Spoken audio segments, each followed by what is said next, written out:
Welcome. This is David Boles, Human Meme. Today's topic, on being painfully shy. I am a shy person.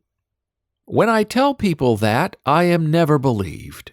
They think I'm big and loud and obnoxious, and while, yes, I am all of those things, but in the core of me, painfully shy.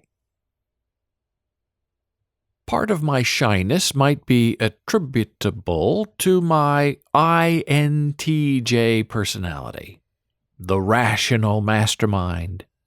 And we, the 1% of us, the INTJs, are always alone, but never lonely. My shyness presents itself in large gatherings. One-on-one, I'm fine, joyous, entertaining. Add 10 more people to the room, and you'll find me standing in a corner. Teaching is a different issue.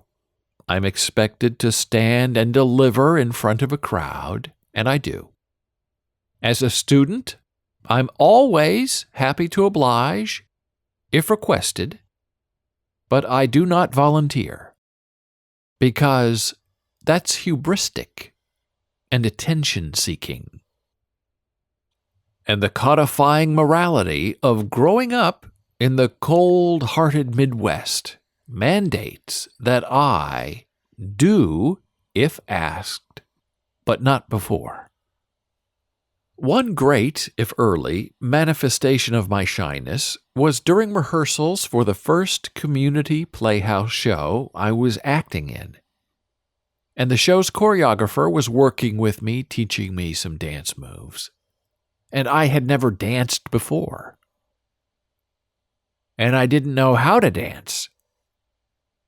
And so I just sort of stood there swaying back and forth, instead of actually moving my body. And right then, right there, the choreographer stopped the rehearsal and called me out in front of everyone. I think I was 10 years old. And he said to me in front of the entire auditorium, "Don't do that. Don't be shy. Dance." Well, I was terrified and frozen. I knew I had violated the cold-hearted Midwestern work ethic, and I stuck out like a lost lamb. I wasn't fitting in, and I was being roundly criticized by my cast members with the silence surrounding me. And right then I shaped up. I put myself away, and I became the character, and I danced as the character, and not myself. I think a lot of actors and celebrities are also painfully shy. And they cover that human deficit with a performance. Being bigger than life makes your own life slightly more significant and bearable. And I know this. Shyness is selfish. Shyness puts other people off. Shyness decompresses the you of you. Shyness stifles and shuffles its feet. My writer friend Greg Sellers wrote this wonderful poem that I'm going to share with you now. It's titled Shy Boy, and with permission, I begin. I wait for my shadow to forget me, to take that one phantom step that I keep from taking. I wait for the simple flash of a dancer's spat upon this one moon of stage light, the mind's lonely oval, illuminated on the surface of some windless pond or slough. And the old soft shoe, practices to get it right, husha, husha, hush, in its constant audition of sawdust. Even this choreography of useless wishing is not enough to keep tonight from becoming nothing more than some floor's forgotten routine, where faded, numbered dance steps silently waltz themselves away. The orchestra's now ready to foray into the evening's last song, while I try to convince myself to cross this room for the first time all night and rinse what's left in some debutante's silver sequined waterfall, hope keeling hopelessly ever closer to the edge. Across the floor, other couples sashay on. A tin flask empties itself from asking. The shadow's last chance, now wasted in some chandelier's dim lust. Now that poem is some interesting insight and lots of meaning. Thanks, Greg.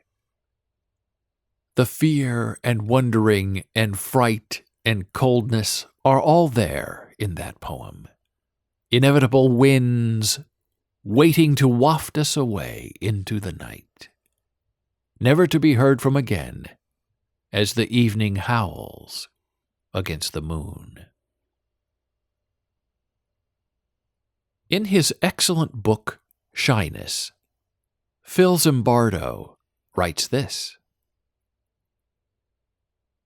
if shyness comes from learning the wrong ways to react in the presence of people, it should also go away if one is reinforced for practicing the right ones. In this view, it is the behavior of the shy person that causes the experience of shyness. Since it is learned, it can be unlearned, just as any bad habit or specific phobia, like fear of snakes, for example.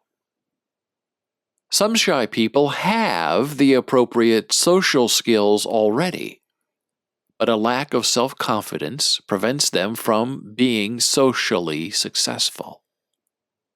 Along with supervised, successful practice of social skills must go training to reduce social anxiety, exercises to promote self-esteem, and better insight into some of the irrational bases of one's shyness.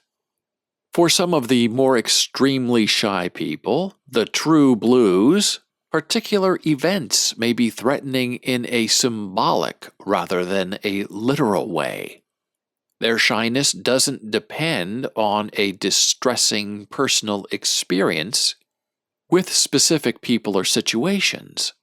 Rather, they feel anxious because these people and situations represent unresolved, suppressed conflicts that started early in life.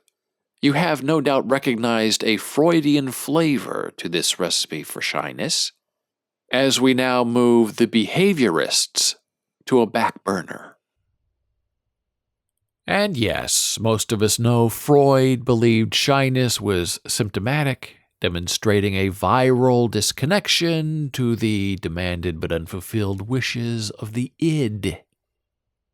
And in those Freudian desires resides the Oedipal want of a child to have a mother's complete affection and attention, even at the expense of the father and any other family members. And others still, expanding upon Freud's theories, believe shyness is a direct result of problems, conflicts really, between id, ego, and superego. If the id is unfulfilled, shyness presents itself. And that completes our psychoanalytic session for today. But seriously, shyness isn't something that can be helped, but it can be treated by exposure and attribution and significant muscles building, you can slough off shyness and remedy it and treat it in psychotherapy. But its innate residualness, the stickiness of shyness, is always right there, right inside you. And so you may overcompensate. You may get louder and wilder than you should, just to overcome the demons screeching in your ears to disappear and behave, and to calm down, and to stop dancing so stupid. But then the all of you shines into rescue, and confidence, and learning, and social tempering